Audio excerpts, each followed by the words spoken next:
Hey everybody, this is Nunu. Shout out to my girl Rochelle. Thank you so much for your beautiful email. I know exactly what you're going through. So right now, I think it's great that the community is out there and there's so much support for whatever cult you're in or getting out of. So I think it's great that, even though we all didn't grow up in the same sect or cult, it's nice to know that the community of people can come together, because a lot of us have been through pretty much the same kind of stuff, um, especially the abuse aspect of it. I think a lot of cult survivors, people who leave the cult, have suffered abuse in some kind of way in that cult. When connecting with a lot of you and talking, I've been talking on the phone with people. It's like a lot of us have the same story, and I wanted to talk about the CTV, the W5 documentary, which was phenomenal, by the way.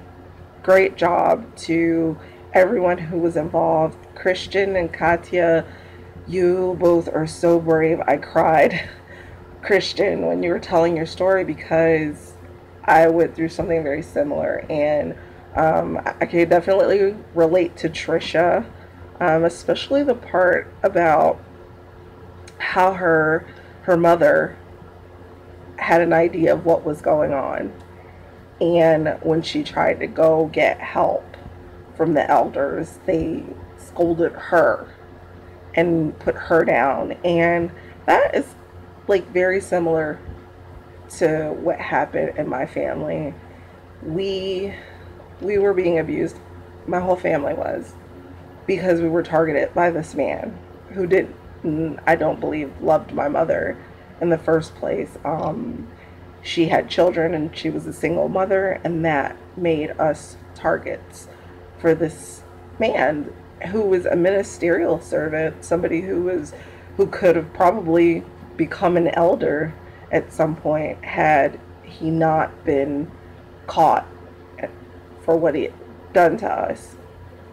And I just remember getting very little support, especially after our family broke up.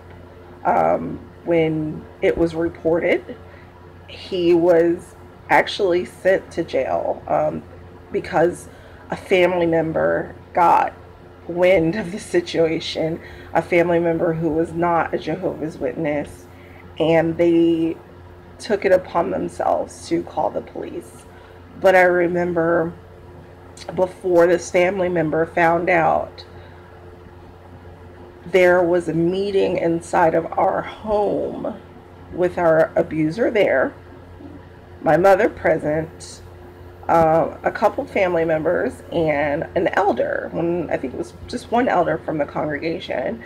And I remember them talking about making a plan to keep it from the legal authorities, that he would go live with his family members and separate himself from my mother and my siblings and I, and that he would go work out his issues privately, with spiritually, and spend more time like trying to get spiritual help. And everybody was so for that, and I just remember being terrified, thinking, well, what's going to happen to us? What if he tries to sweet talk my mom back and get back in her life? And what if she takes him back? That's a nightmare. I had nightmares about that happening. Even after he was put in prison, I had nightmares about him getting out of prison and my mother just welcoming him back into our lives and putting us through that. Something I was told was absolutely absurd and ridiculous. I was told that that would never happen. Well, years later, He was released, and my nightmare did come true.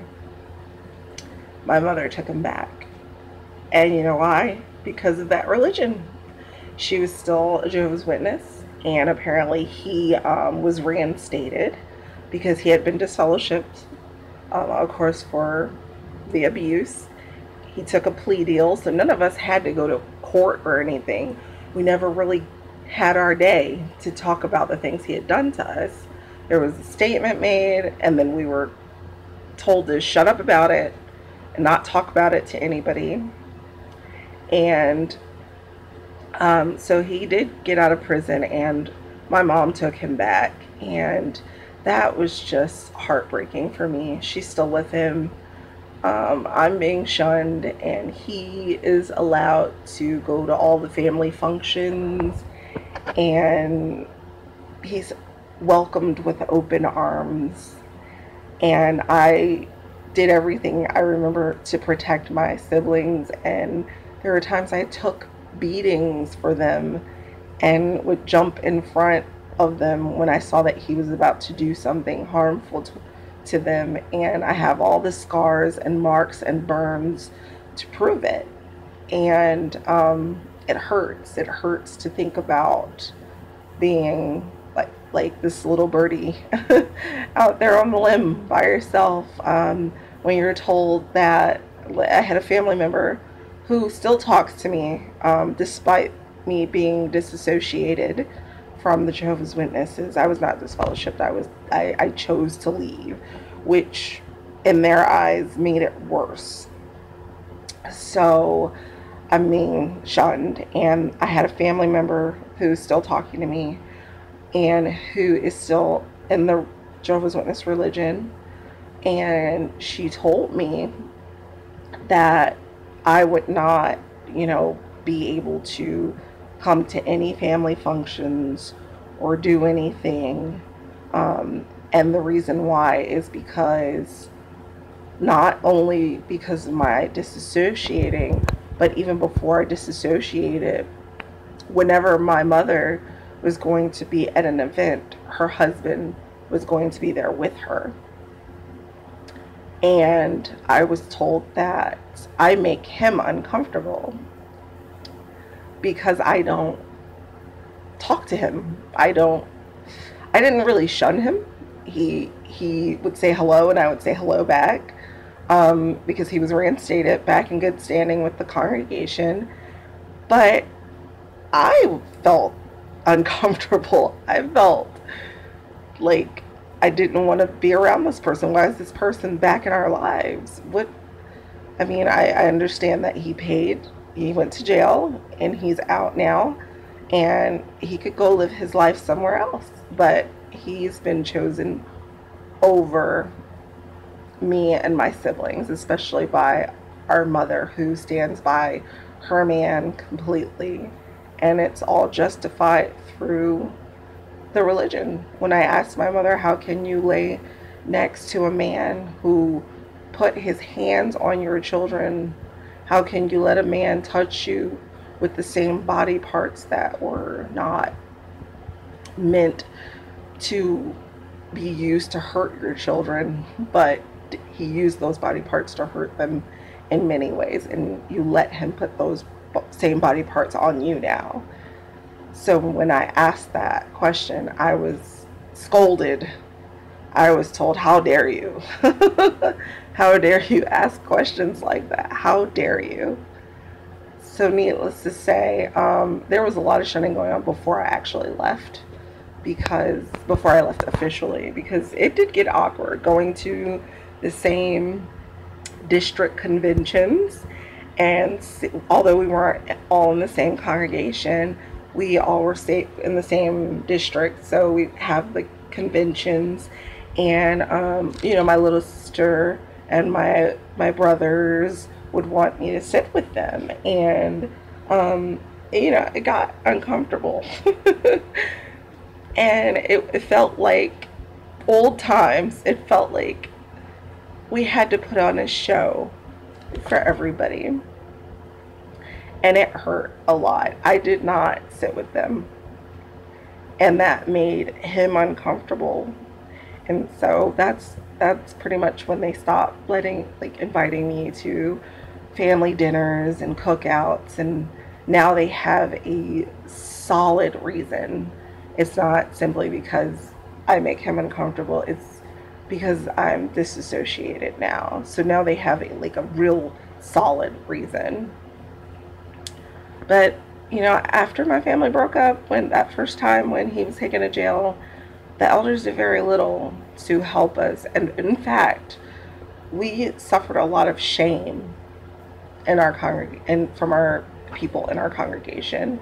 My mother was struggling because she had not been working. She would stay at home, and then she was going to school, so she didn't really have a job. And then she did get a job. She got a really great job, but she had to work for it, and there were times we needed help. And I remember a sister literally looking at my mom when my mom asked her, I think my mom asked her for something simple like a loaf of bread and some lunch meat so that we could have sandwiches, because it was hard times. This sister, I remember her literally looking at my mom saying, "Don't come around here. I don't want to be involved in any of your mess. I don't need to hear about your problems. I know exactly what happened in your house, and don't come around here asking for anything anymore."